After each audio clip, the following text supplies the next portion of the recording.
Aussi sur ces accusations de corruption au cœur du Parlement européen. José Bové nous a appelé sur France Inter. Bonjour José Bové.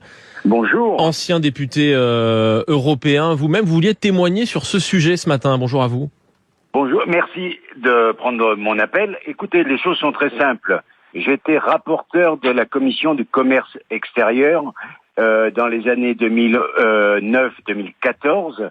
Et à ce moment-là, j'ai été en charge du dossier sur l'accord de libre-échange sur les fruits et légumes avec le Maroc. Et donc, je m'étais opposé en tant que rapporteur à ce projet parce qu'il était nuisible à la fois pour les producteurs marocains, les petits producteurs marocains et les producteurs européens. Pour des tas de raisons, c'est trop long à détailler.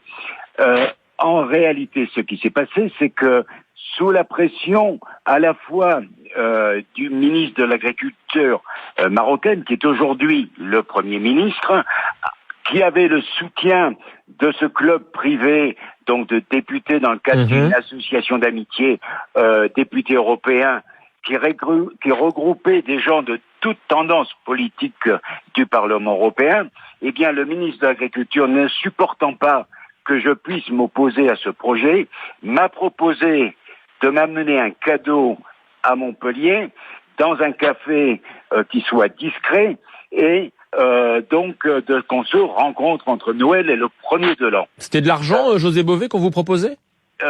Écoutez, qu'est-ce que vous voulez que ça soit d'autre ? C'était pas une théière pour boire du thé. Donc c'est clair que c'était cela. Il m'a demandé une adresse. Cette adresse, je lui ai fournie. Et 2 heures après, il m'a rappelé en me disant, écoutez, je vois pas de café, ni d'hôtel, ni de restaurant dans cette rue-là. Donc ils se sont évidemment renseignés. Et là, je leur ai dit, non, c'est l'adresse de mon avocate. Là, ça s'est arrêté là.